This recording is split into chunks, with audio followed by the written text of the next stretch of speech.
hallowed be thy name. We pray, Father, you'll be with us this evening as we study your word, and that you'll be with our brethren, especially those that need your help. And we are mindful, Father, of the loss of our brother Bob.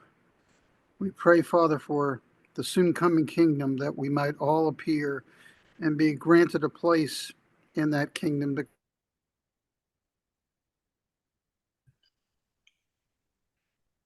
Why is the sound out? Yours, Father, always in heaven, your dwelling place. Welcome, madam. They took his phone off.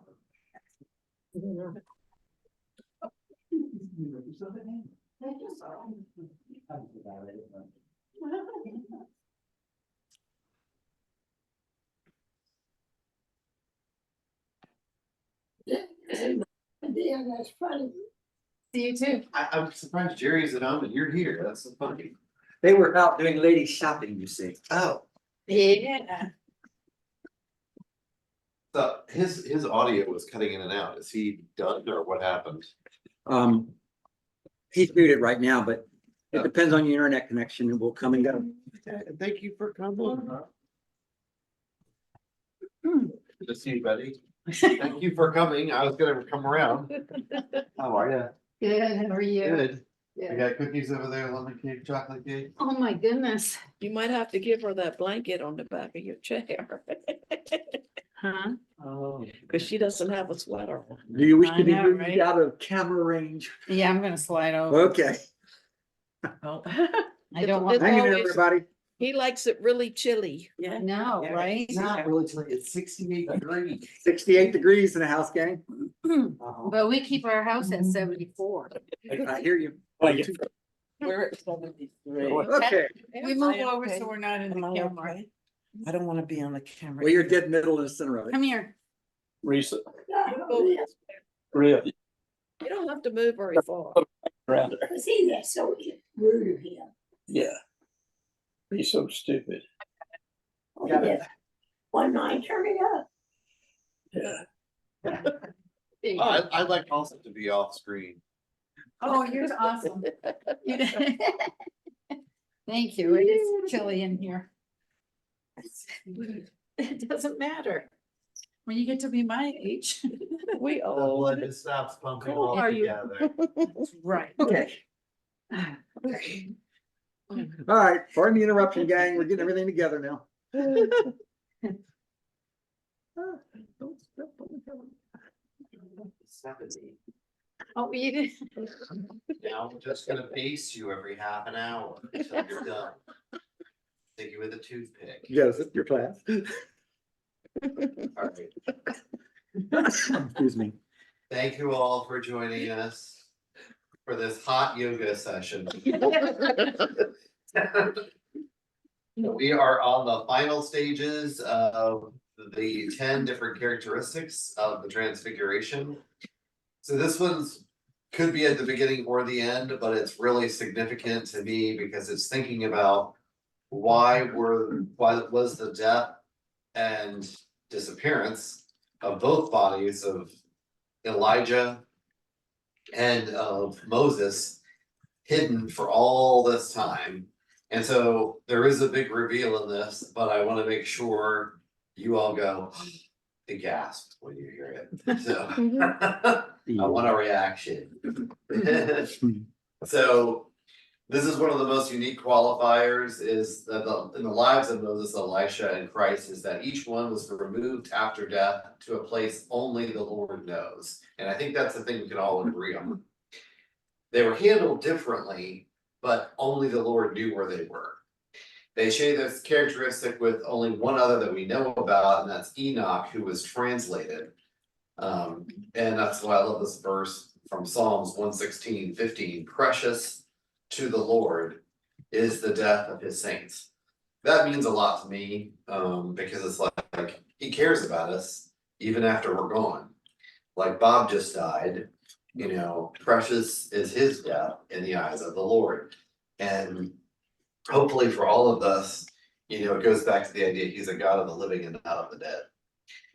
For all three, the Lord looked took a highly active part in hiding their remains after death. For Moses, he was allowed to see from the top of Mount Nebo, which is 2,300 feet, and Pisgah, all the land that he would enter, and then the Lord buried him in an undisclosed location.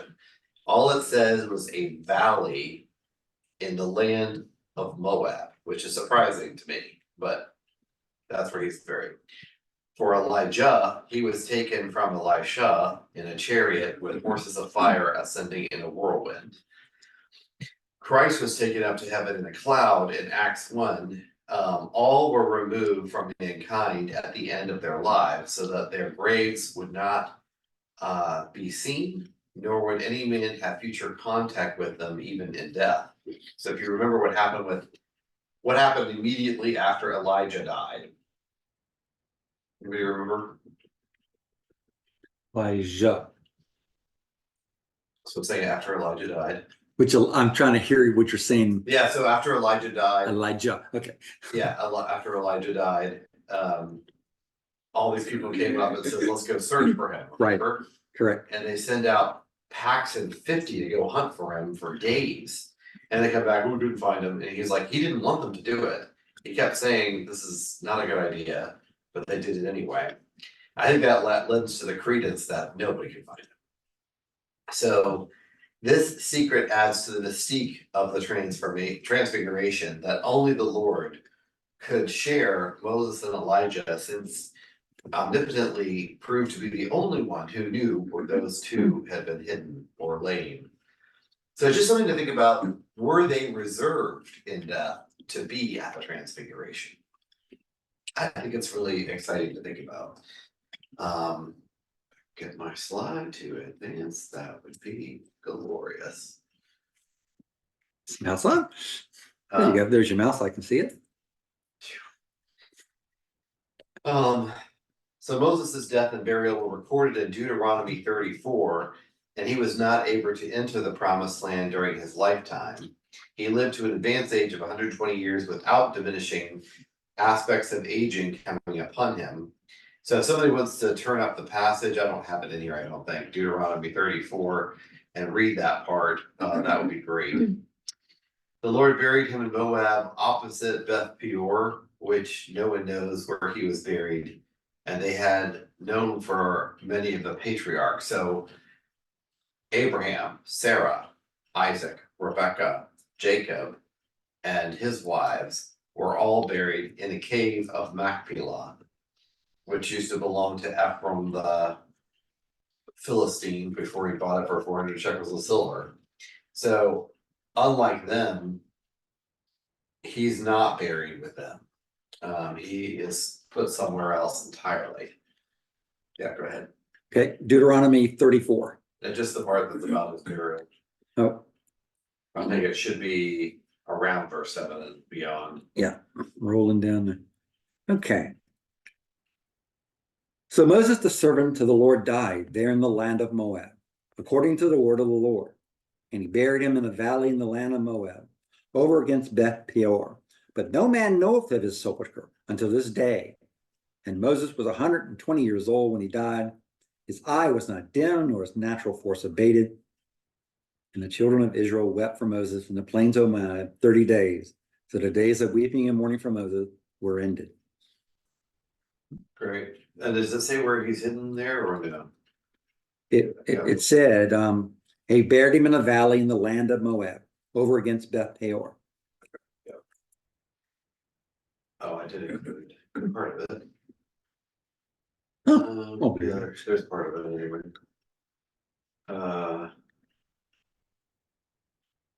Yeah, it's the first few verses. Yeah, it's verse 6. They buried him in Moab, but nobody knows where he was buried. I wonder, does anybody have any idea as to why? Good night. Again. This is why I didn't want to use my mouse when you use it, because this brand new mouse is just. Oh, don't use the rolly ball much.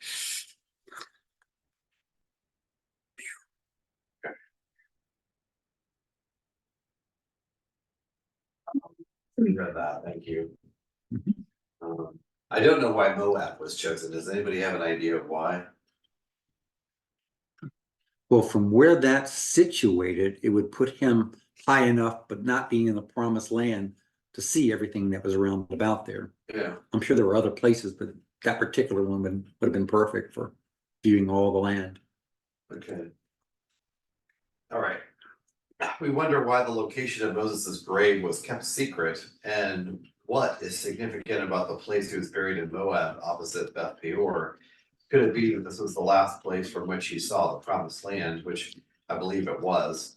Literally, yeah. And when he's on top of Mount Hermon, he probably would have had a better view in the Transfiguration. Okay, so in the events leading up to Elijah's departure from this earth, it was apparent to everyone, including Elisha, that the Lord was going to take Elijah. That kept coming up to him, says, you know, the Lord's going to take away your master today. He's like, yeah, don't say anything, but be quiet, go away.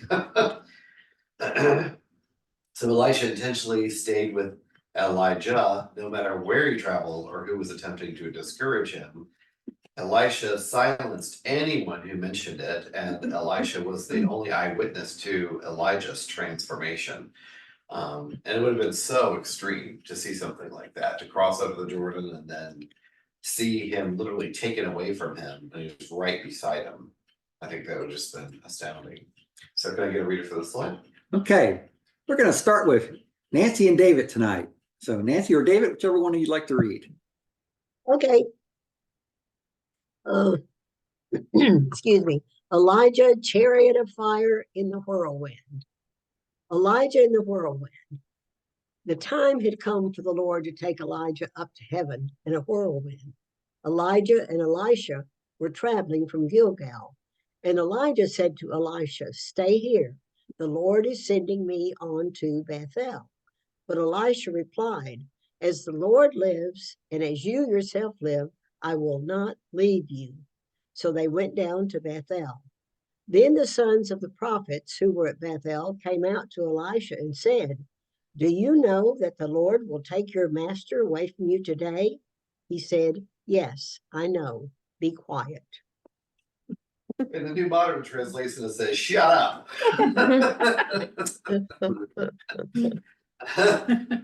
He was not happy about him departing, and he wanted to stay with them. But again, we've gone over all these characteristics of what was shared between them. They all performed a resurrection. They all fasted for 40 days and 40 nights and received a revelation from God. They all performed miracles. They all challenged the political leaders of their day, literally up close and personal, with King Ahab and Jezebel. And of course, Christ challenged the Pharisees, Sadducees, the Essenes, the Jewish leaders, everybody. And Moses challenged Pharaoh's court, his musicians, the soothsayers, everybody in his court. It wasn't just Pharaoh who he challenged them all, and all the gods. And don't forget, Egypt had 4,300 gods at the time, which it was exhausting. You need a phone book, it'd be very, very long. And did you note, when it became time for Elijah to depart, where did he go to? He went to Bethel. Bethel, which is that's right. the house of the Lord. And that's where Jacob saw the staircase going to heaven. Must have used the same staircase. That's really neat. That's really good. Thank you, Walter. I'm gonna have to borrow that one and put it in here. Please do. That's really good. That's very interesting. It's almost like a portal to going to where the Lord. Well, it's a reminder when we go to the Lord and he expects us, we go to his house. That's where we go to be near him. But that's where he dreamt that there was a staircase and he saw the angels ascending, descending. Correct. So that's really good. I want to include that. Can I get someone to continue reading? Look at all these graphics I found for you guys. Aren't they amazing? David, are you able to read tonight, sir? Please. Yes, I'll try. Thank you. Elijah in the whirlwind. Elijah said to him, "Elisha, stay here. The Lord is sending me to Jericho." But Elisha said, "As the Lord lives, and as you yourself live, I will not leave you. So they went to Jericho. Then the sons of the prophets who were in Jericho came up to Elisha and said, do you know that the Lord will take your master away from you today? He said, yes, I know. Be quiet. Elijah said to him, stay here. The Lord is sending me to the Jordan. But Elisha said, as the Lord lives and as you yourself live, I will not leave you. So the two of them went on.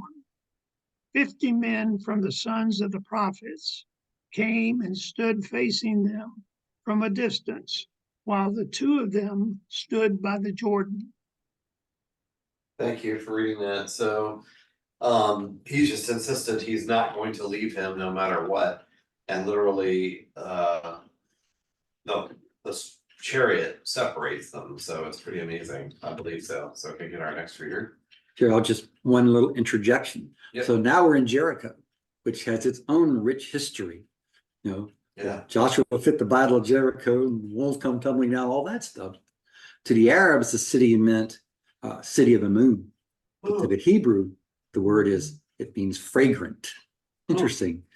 A fragrance. We talked about the house of the Lord. Now we're into a city that talks about fragrances. Fragrant moon. It's just interesting. And he's going to do what? He's going to be taken away as in death.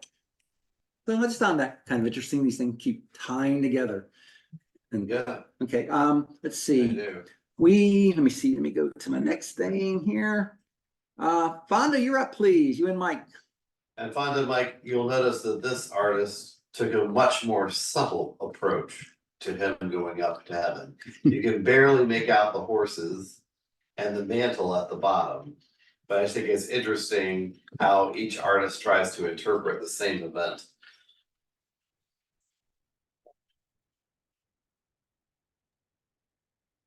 Here we go. Here you. Elijah in the whirlwind. Elijah took his mantle, rolled it up, and struck the waters, which parted to the right and the left. Then the two of them crossed over on dry ground. After they had crossed over, Elijah said to Elisha, tell me what I can do for you before I am taken from you. So Elisha answered, please let me inherit 2 shares of your spirit. Elijah replied, you have asked for something difficult. If you see me being taken from you, you will have it.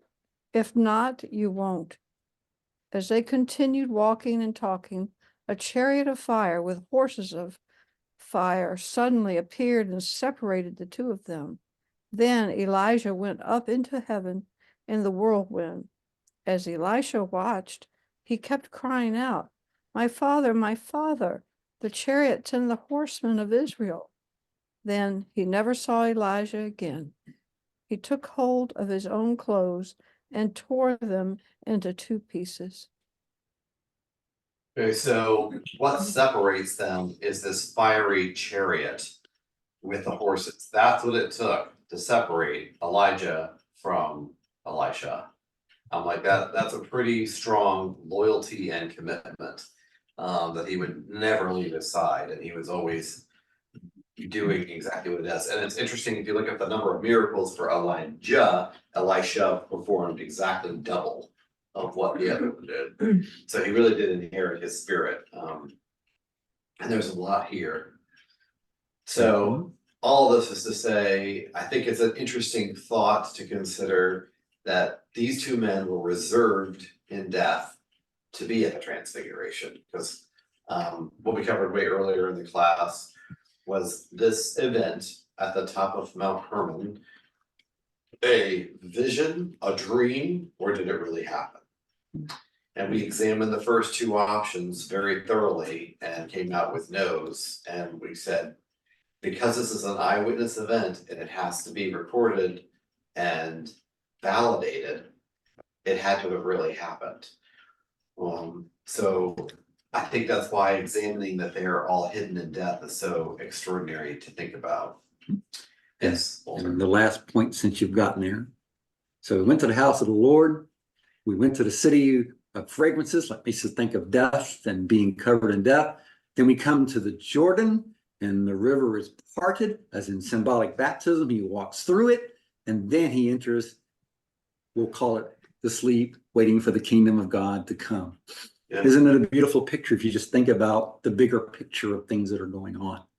And of course, Jericho, it started off as a place of not faith, but became a very faithful thing when they marched around it and the walls came tumbling down. Yeah. So it all ties together in just this kind of beautiful picture. And the last thing is, and you pointed out that you believe it all to be real, the transfiguration. Right. There's a blessing in there then, because if Moses indeed was truly there, and he stood in the land, and the mountain was in the land, then God let him enter into the promised land. I like that. That's really good. Very So good. it's interesting to think about. Especially with Mount Hermon, because it's definitely in the Mhm. land. I So like that a lot. That's good. yeah, something to think So about. can I interject something here too? Yes, Yeah. Jerry, So- please. Later on in 2 Kings in chapter 6, we have the story of Elisha praying for his servant, because remember, they were concerned about these armies approaching and things like that, and told or asked God for the servant's eyes to be open. And it says here that he behold the mountain was full of horses and chariots of fire round about Elisha. So if we're going to say, of course, that the chariot of Elijah was real, we also would have to say here, like 4 chapters later, that these same chariots of fire were initially unseen, but were present as well. I like that, Jerry. Yes. Can you send me that as a text message? Because I gotta add that. Yes. Yeah, that's in 2 Kings 6:17, by the way. Yeah. So, and so this and I don't want to go too deep in this, but this raises all sorts of questions. As an example, I'll go way back to Genesis 3. So how is it that when they guarded the way to the tree of life, that there was a sword that turned every which way? Where's this idea of swords come? Did you just? Okay, and We lost you. are these, is it? I'm sorry. Can you hear me now? Yes. Yep. Yeah. So The last so- question you asked was, what do the swords have to do with it? Yeah. Well, right. But the thing is that are these just physical representations of something greater, or is it real? Do angels convey themselves around in chariots? Is this their a mode of being transportation? Even though we can't see it, of course. I mean, it just raises a whole lot of questions, especially with what Elisha says to his servant about, he was pretty calm about all these approaching armies, and his servant was allowed to see all these chariots of fire and angels round about. And I wonder if we take that all for granted, that angels aren't about with us too, that they're there, you just don't see them. Right. We do. It's a great point, and I love it because I firmly believe that as well. And I think that when we're in the kingdom, we're going to have an epiphany about all the incidences in our lives where that presence was, and we just didn't see it, or recognize it, or appreciate it. And I think that's going to be just extraordinary. So that's a great example when they showed Gehazi or the servant, all the chariots of fire around the mountains, and that was real. This is real, and the transfiguration is real. So those are all great building blocks to get to where we need to go, for sure. Mhm. So Elijah being taken into heaven at the end of his life with the horses and the chariots of fire and a whirlwind proved to be a majestic sight for Elisha. Why? Because he says, if you see me, then you will inherit a double portion. So it wasn't just majestic, it was the culmination and the proof of promise that this was going to happen. So this unique event, eyewitnessed only by Elisha, was a sign that God had answered his prayers and he was granting a double portion of Elisha's spirit. Elisha saw Elijah in his future glory, much the same way the disciples did at the transfiguration. You know, they're seeing them in the culmination of their future self.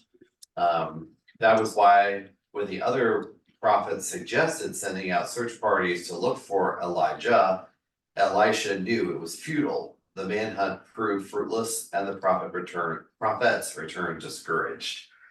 So it's just something so majestic to think about, is that these two men were reserved in death for a specific future event when they would witness Christ in his future glory. And that was the point. Remember in the previous chapter, Christ said to the disciples, some of you will not taste death until you see the Son of God glorified in his kingdom.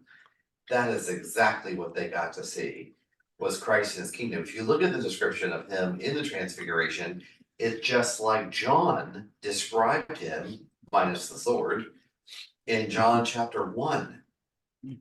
You know, the brilliance, the white hair, the white raiment, the sheer light of it all. So to me, we're connecting the dots and pulling this whole thing together with the transfiguration, and it's just can be quite amazing to think about. So I'll get a reader for this one. Mike, are you available? Yeah. Moses and Elijah spoke with Christ as encouragement about his own mortality and how to overcome. Christ, after his resurrection and subsequent 40 days on earth, was taken up to heaven. A cloud obfuscated the disciples' final view of their Messiah. The angels then explained that Christ will return in the same way they saw him ascend to heaven when he returns to establish his kingdom. Thus, the transfiguration encapsulates his return to the earth when he will rule as king. Yeah, and it's so amazing to think about that, and that they had to keep it top secret. No one was allowed to breathe a word about this transfiguration until after he was crucified.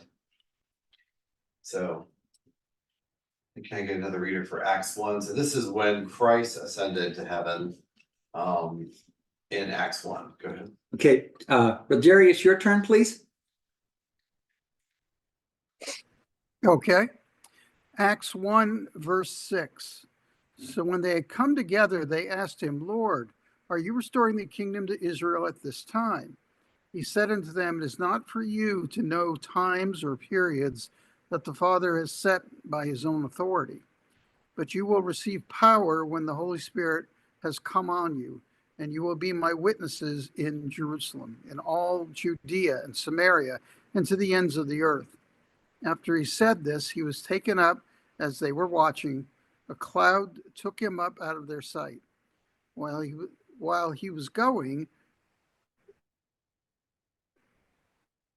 they gazing into heaven, and suddenly two men in white clothes stood by them. They said, Men of Galilee, why do you stand looking up into heaven?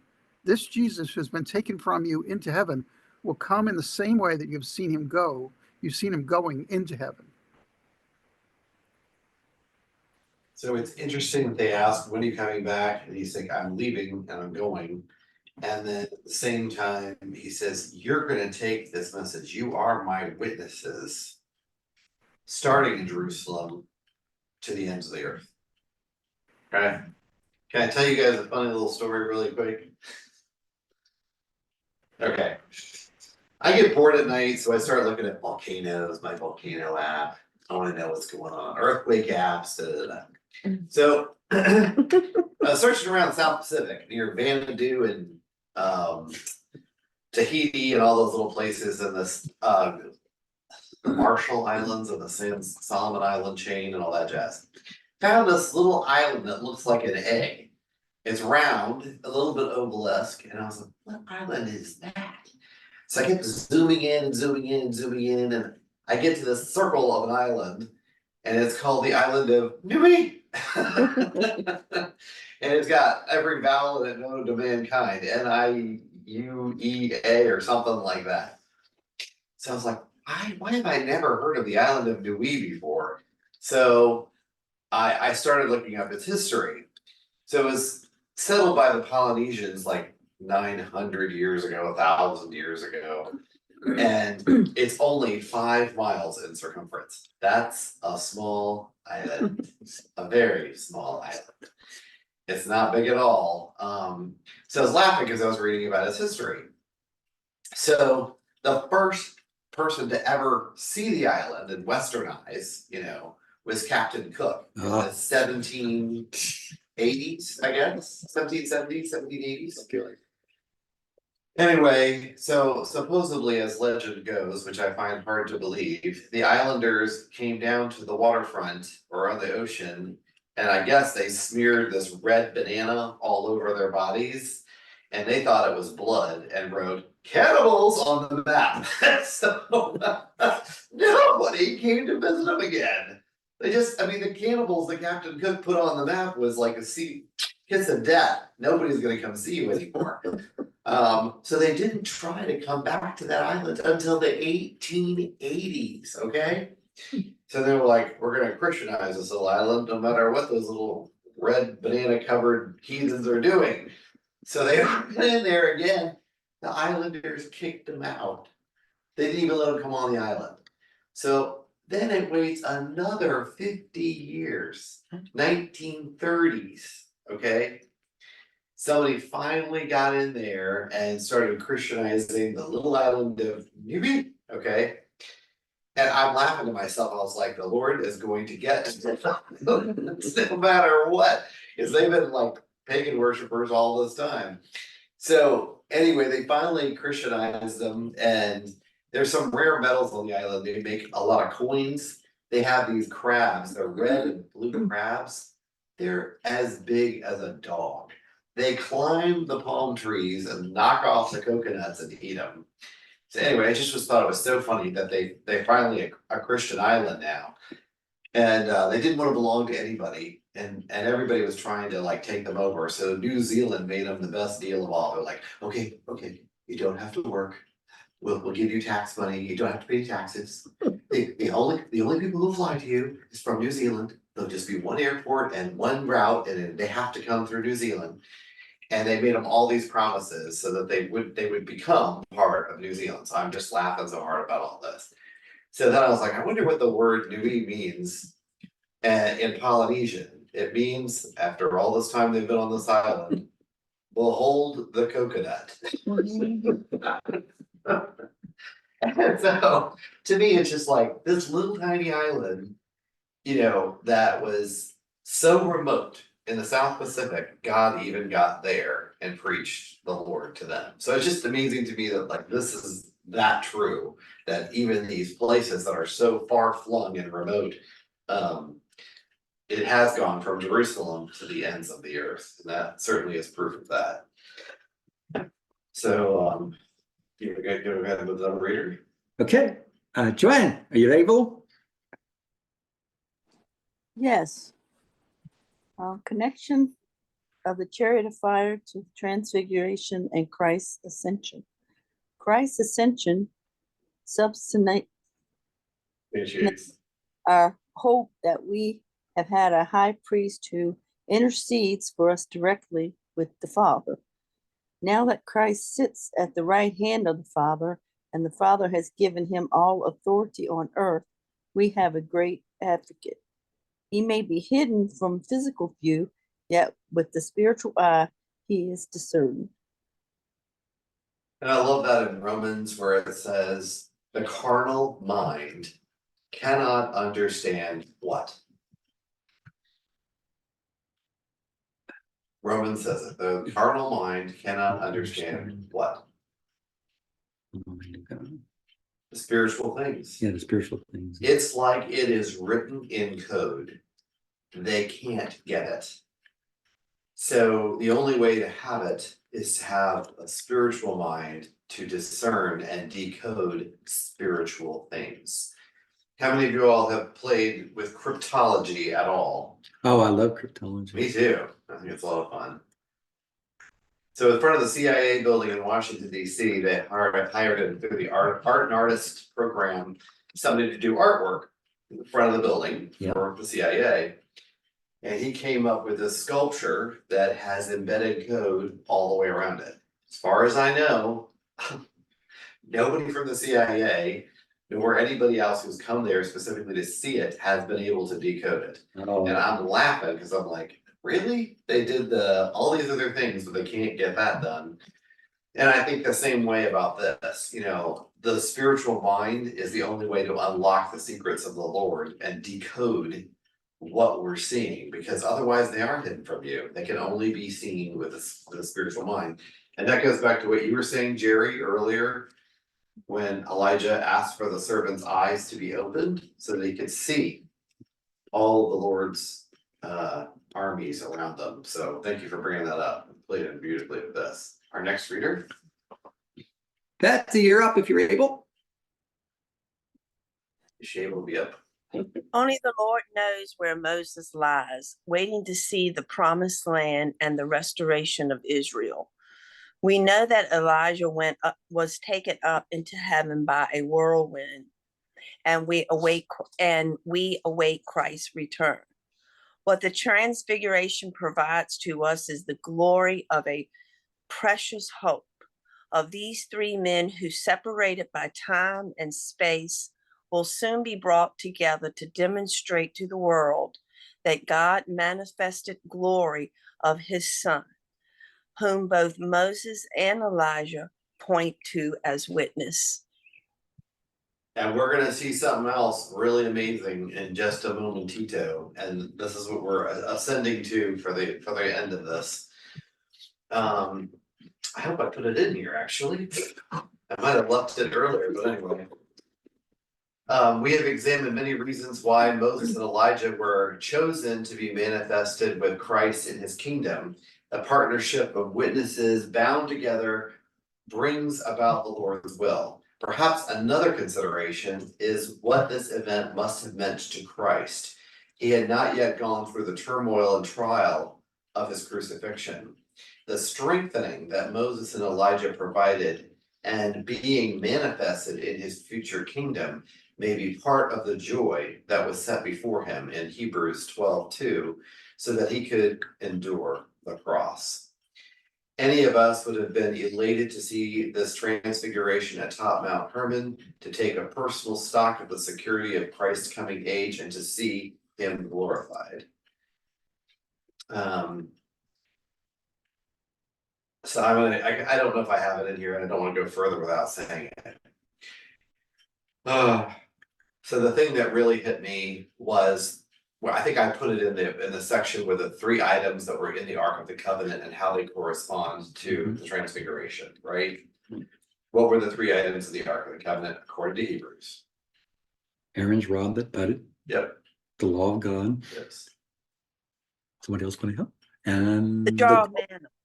Yes. Golden pot of manna. The Yes. golden pot of manna. So in that section, which I think was number 5, I did. Obviously they all correspond to Christ. Understood.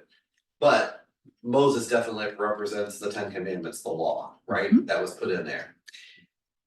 Christ says, I am the true manna that came down from heaven. He never says I am the law. He says I'm the manna that came down from heaven. And Elijah is that Aaron's rod that budded, because they always, according to Deuteronomy 18, they had to always manifest a miracle to prove that they were real, authentic, verified prophets, right? And Aaron's rod that budded was exactly that kind of a proof. And it happened obviously during the time of Korah, Dathan, and Abiram challenging Moses and Aaron, and that budding was like, this is the proof that we were sent. God selected us to carry his message. So, okay, let's just review this real quick. Was the Ark of the Covenant opened once it was created by Bezalel and Aholiab in the desert? Did anybody open it on a weekly basis? No. Was any of the Jews allowed to just go into the temple and open the Ark of the Covenant? No. Were the priests allowed to open the Ark of the Covenant? No. Was the high priest who came in once a year, was he able to open the Ark of the Covenant? No.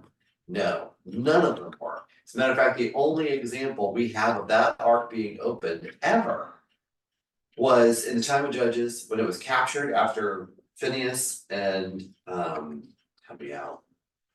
Hophni. Hophni and Phineas, thank you. Hophni and Phineas had gone to battle with it, they died, the ark was captured, taken to Philistine, put in the temple of Dagon, and went through 2 out of 5 of the Philistine villages before the next town said, don't bring it here. It's got fleas and bubonic plague and we're not having it at Necron. They were the only smart town, so then they sent it back on an ox cart with a cow. Back to, was it, I always forget the name of that town. Jerry, do you remember the name of the town they took the ark back to? No, it's not coming to mind. Was it Kiriath Jearim or was it, I thought it began with a J. Anyway, none of the Philistines opened that ark for the months and months and months it was in their hands. They put it in their temple, but that's all they did with it. They didn't parade it around, they didn't open it, nothing. They sent this thing back to Jerusalem and the Jews opened the ark. I think it's like 7,000 people were killed because they opened the ark. What happened to Uzzah? He just tried to straighten the ark. Yeah. And he got zapped and died, okay? Made upon it. So why, so another thing I want to talk about is we're going from the holy or the unholy to the holy and the holiest of holies. So as architecturally we go closer inside, we're getting to more holy and more holy and more holy. So there's the courtyard, then there's the temple, then there's the most holy place, and within the most holy place, the Ark of the Covenant. And then what's in the Ark of the Covenant is like the most precious thing, the law, the manna, and Aaron's rod that budded, right? Mhm. What if all of that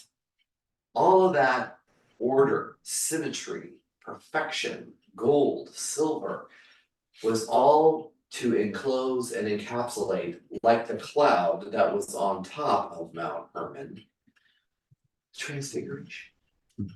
And here's my proof that they are galactically connected. The 3 items in the ark and the Transfiguration. These things that we just discussed were hidden for all time, right? We are all agreed? They were not allowed to be opened and not allowed to be played with. What did Christ tell Peter, James, and John after witnessing the Transfiguration? Other than not telling anybody? That's it. Yeah. Don't Yeah. tell anybody. It's top secret. You're not allowed to look in the ark. You're not allowed to open it. You're not allowed to reveal it to anyone. When did they both get revealed? The Transfiguration, the items of the Ark of the Covenant. The day of Christ's death. Mhm. Yeah. The Transfiguration was allowed to be talked about, and the items of the Ark were now, you had the ability to see them. Mhm. So to me, I'm just like, that gave me chills when I finally came up with that, and it was like, they're both revealed on the same day. Mhm. On the same day, they're finally, because the temple is ripped from top to bottom Mhm. and full access. And the Transfiguration was allowed to be voiced. Mhm. So the big reveal, literally, is the Transfiguration and the Ark of the Covenant come together perfectly in that moment. Mhm. And that's why, to me, this whole thing came out with so much more than I've ever heard about it before, because it ties it all together. What was the significance of the holiness of the temple when you go from the outside to the inside? Mhm. Why was this so forbidden? Why was Moses hidden in death? Why was Elijah hidden in death? Why were the 3 items of the ark hidden? And Paul even says, all through the ages, people desire to look into these things and didn't know them. Now they've been revealed. Mhm. So that is the thing. We have gone through the veil and now the Transfiguration is open to us. Do we take it lightly?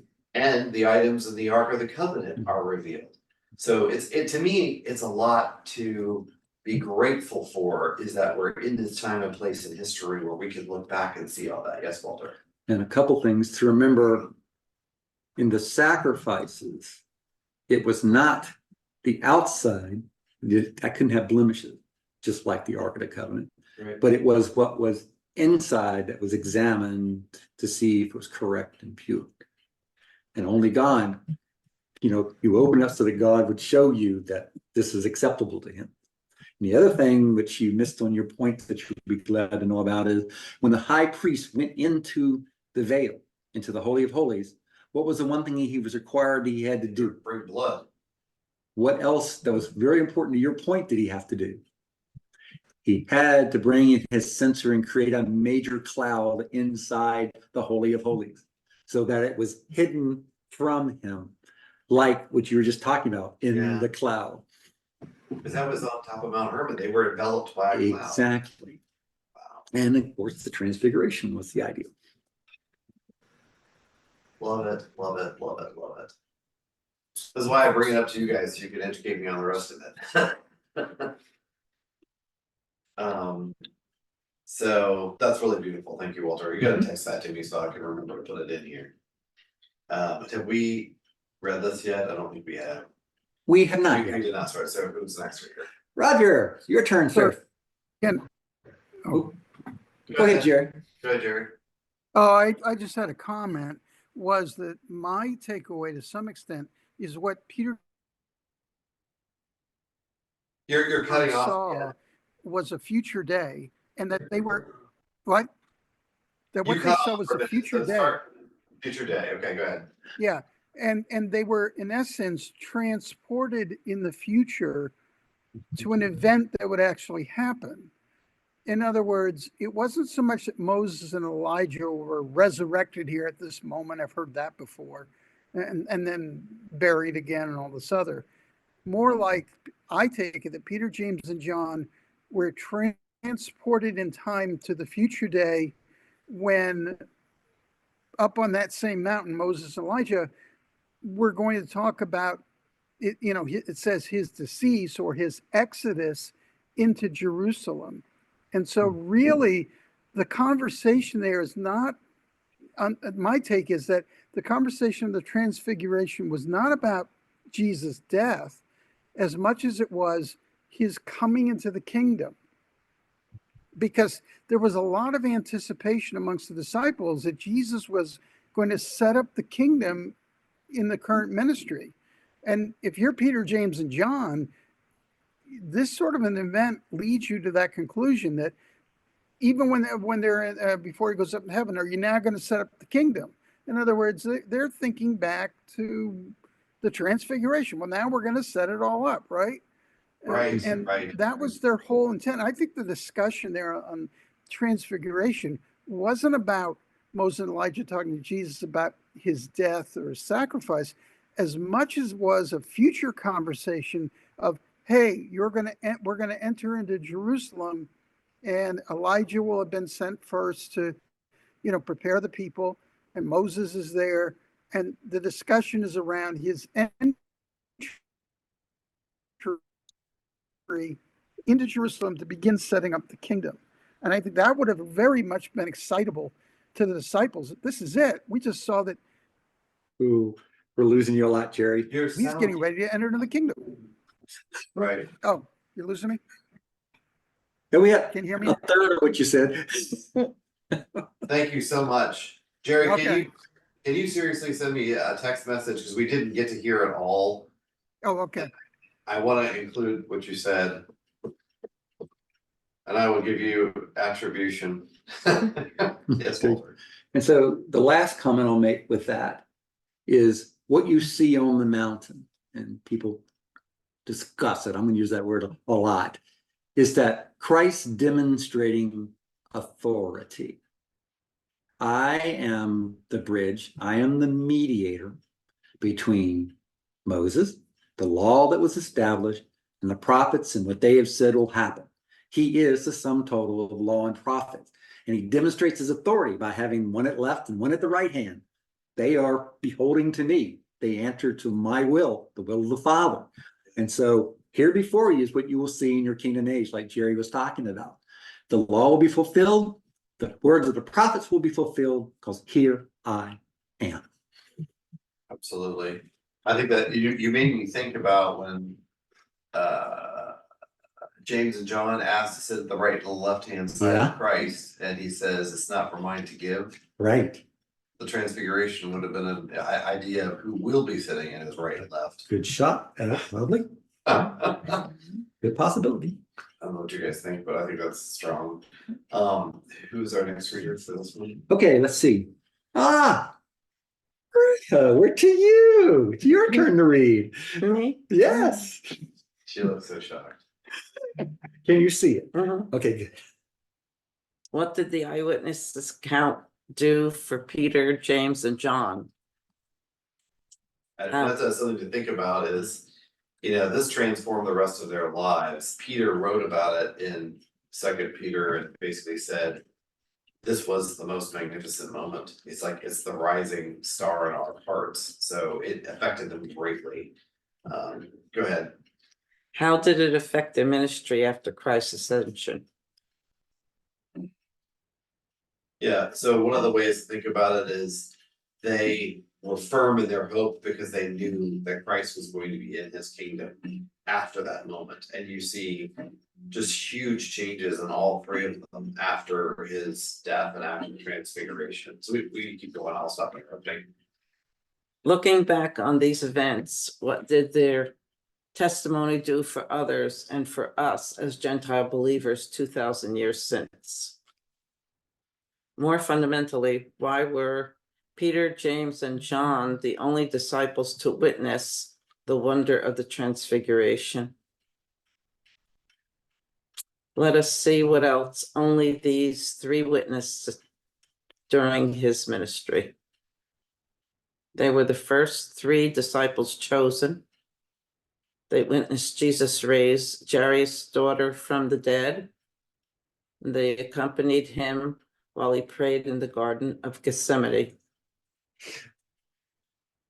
So those are three I came up with. I'm sure there are more, but those are the three biggies. Resurrection, the first chosen, and those with him at the very end when they were the most needed. As a sidebar, I always get mad at people who get critical of the three of them for falling asleep in the Garden of Gethsemane. I'm like, I doubt we would do any better, first of all. Secondly, it says, I think only in Matthew, they were exhausted with sorrow. Mhm. And it's the only place that records it. Mhm. They were just so depressed that he was leaving. And it was overwhelming, and the depression brings that on, so. Just want to sleep. Yeah. Who's our next reader? Betty? Of the three who witnessed the miracle, And Whoa, your husband's right. I know. I'm so sorry, Betty. Go ahead, Jerry. That's what husbands do. well, I hope you can hear me, but the reason we know about what Jesus prayed about was that man in Gethsemane who they tried to grab and ran away naked, which is generally ascribed to being John Mark, who wrote the book of Mark. And the reason he went there was that they had the supper, the Last Supper, in the upper room of the house that he lived in with his mother. And so when he saw them leaving, he followed behind them to see what was going to happen. And Mark is the first record that all the other gospels kind of feed off of, that reveals that an angel came, that Jesus prayed, and that solves the solution of Peter, James, and John sleeping, but yet we know what the prayer was about. Yeah, John Mark was there. so John Mark wrote the book of Mark, is that correct? Is that what you're saying? Yes, yeah, that he wrote the book of Mark. And again, we can go into the story later, but they were in the upper room of the house of, I believe it was Mary, of Mary, Martha, and Lazarus fame. They had gone there, and but it was John Mark who was going to follow the group afterward to see where they were going. Gotcha. Well, thank you very much. Appreciate it. Back to you, Betty. More than 11, Jerry. Of the three who witnessed the miracles of Christ, several resurrections, and countless healings, James, the brother of John, died first at the hands of Herod Agrippa the first, who had also beheaded John the Baptist. With James's death, there were only two with the knowledge of the transfiguration. Then after Peter's death, only John would remain. John would be the last of the original 12 to die. He was likely the only apostle to die a peaceful death before he died in AD 98. John was able to see Christ transfigured again in Revelation 1. Your phone keeps flashing. I know. I keep thinking it's lightning. And that I'm waiting for the It's the thunder. ring Waiting for the at the thunder. front door. So It's It- crazy. it's amazing how much, if you read the description of the transfiguration and you read Revelation 1, written by John, how much you see, oh my goodness, this is just right there. And in the book of John, you see so much about light and transformation throughout all the chapters. And he basically says, you're going to be transformed in chapters 13, 14, and 15. If you abide in the vine, you will bear much fruit. You will be transformed.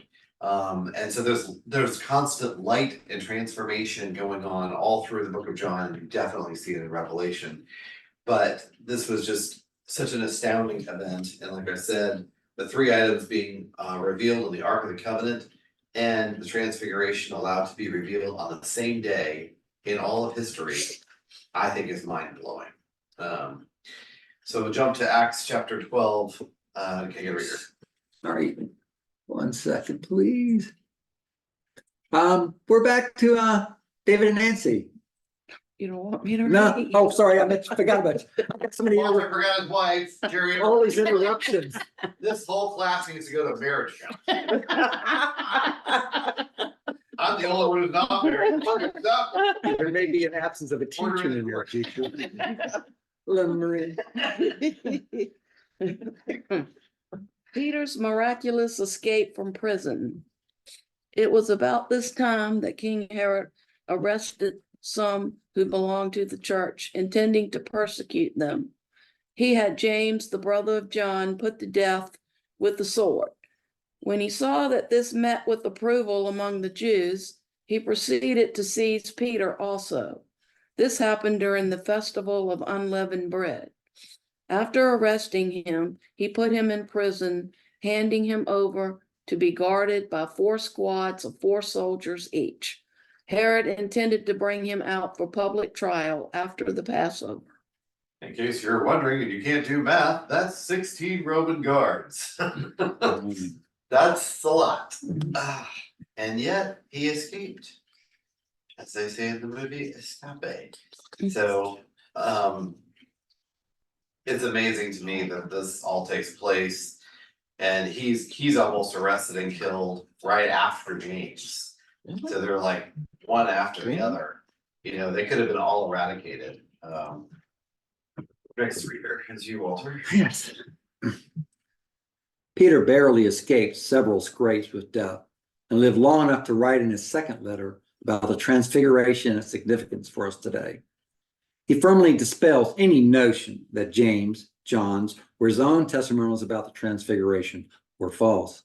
Instead, he made it the bedrock proof of his experiential evidence to the world that Christ's gospel and future glory could never be refuted, and that anyone who believed could be saved. Thank you. And you really see it in his writings. So who's our next reader? All right.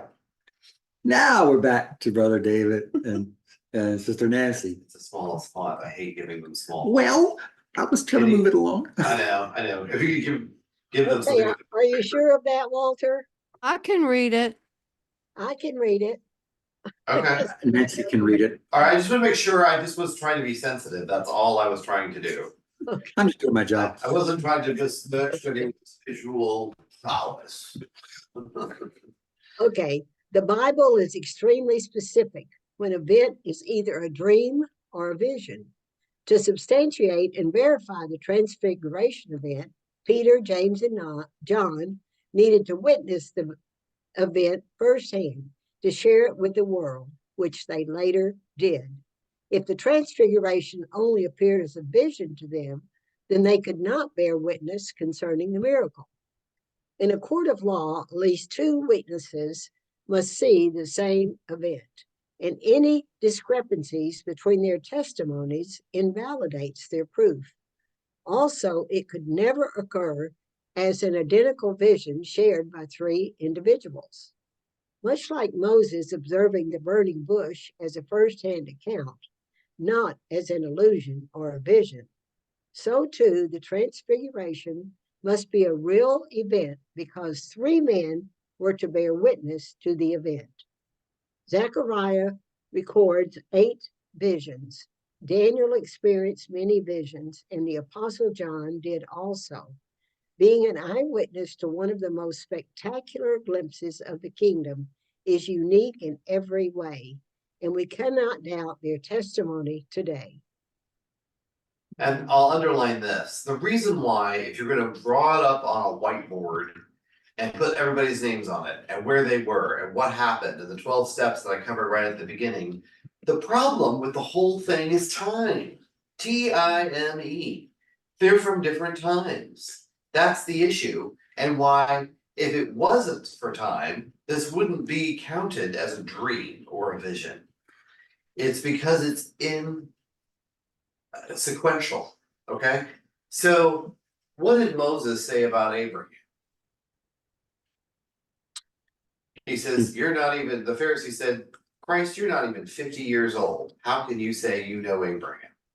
And what did he say about Abraham?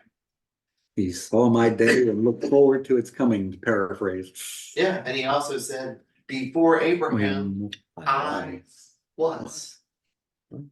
Yeah. So, taking that into account, is time a problem for God? No, it's a false illusion anyway. Right, so if it weren't for the element of time, the transfiguration would nobody would even breathe a word about it being a dream or a vision or a hallucination.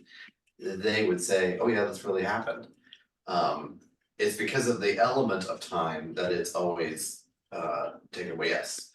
One minor thing I'll mention to you, and because you look at the Gospels, you say, well, this one's slightly different than that one, and this one's slightly different than that one. And you say, oh no, how could the same people seeing the same things see different things? To those who work like in law enforcement and courts, they say that makes it more believable to us. Because if they hear the same three witnesses say it exactly the same way, they look at it and say, no three human beings see the same event exactly the same way. Yeah. You people have collaborated and you've done something here. Yeah. So the beauty here is the Gospels say the same message in slightly different perspectives, some adding things we don't have, some leaving things out. And so that's the beautiful part of all of this. They repeat to you later in the future what they see at the Transfiguration, but not verbatim. I saw it this way, you saw it that way, and it meant this to me. And that's important to us. Because if we saw the word exactly the same in all the Gospels, I'd say, wow, you just copied you and you just copied you. And there's probably maybe one person that saw all this. Yeah, Luke 9 is the only one that talks about what they talked about between Moses and Elijah, right? Yeah, you see? And each has its own purpose. Yeah. So that's all, folks. That's everything for the Transfiguration. Thank you for all of your kind attention. I know it took a little while. We're gonna be skipping the next 2 weeks. So what's the next date, Walter? The next date will be. It's 3 weeks from today, I guess. It will be we will be back on the 30th together, I think, right? Yeah. Yep. So we're skipping the next week is the 16th and the 16th, 23rd. 23rd, okay, so the next one's, yes, 30th. So we will resume on the 30th. To a much tanner host and co-host. If the rain doesn't get me, hopefully I'll be a little more time. So please pray for the family of, Bob Tucker, and also,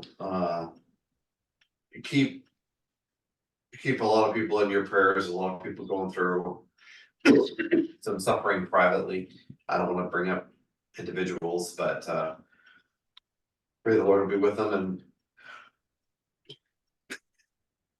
thank you so much for being here tonight, and we'll see you on the 30th. If anybody has any other news they'd like to share, I'll open up the floor. And then we'll close with prayer. Thank you for class, Brother Joe. Very good class. Yes, thank you so much. I love all the artwork. Me too. I love all the different renditions, and Mike did a great job for the book. I can't wait till that's published. So, Walter, do you want to close this with prayer? Sure. May dear kind and truly merciful Heavenly Father, you come before you, heaven, at this opportunity to examine the transfiguration, to see this beautiful symbol that you set before us of this coming of the kingdom and your power over it, and how thy Son will rule and mediate between all people. And if thy will may be done on earth, even as it is in heaven, that is our long and waited desire, that kingdom soon to be established. We know we are but of the dust of the earth, to it we came and to it we shall return. We were blessed and thankful to know that it is through thy grace and thy mercy and the veracity of thy word that we will live yet again, that we might serve you for all the time in that most wonderful kingdom. We long for it, to that day when we see your will done throughout the earth. We pray for your strength and guidance in our lives, as short as they may be, that we will use them to bring honor, glory, and praise your name. And we long for that time when we will be able to obey you with the greatest joy and happiness, knowing it is the right thing to do. Be it those who suffer through trial and tribulation, the weaknesses of the flesh, for there are many, as you know, in the household.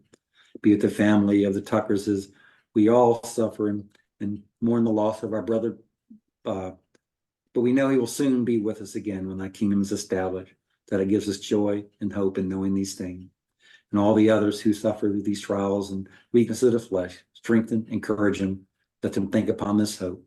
We thank thee now for this time together, and ask for these things and pray for these things in the name of thy Son, Jesus the Christ.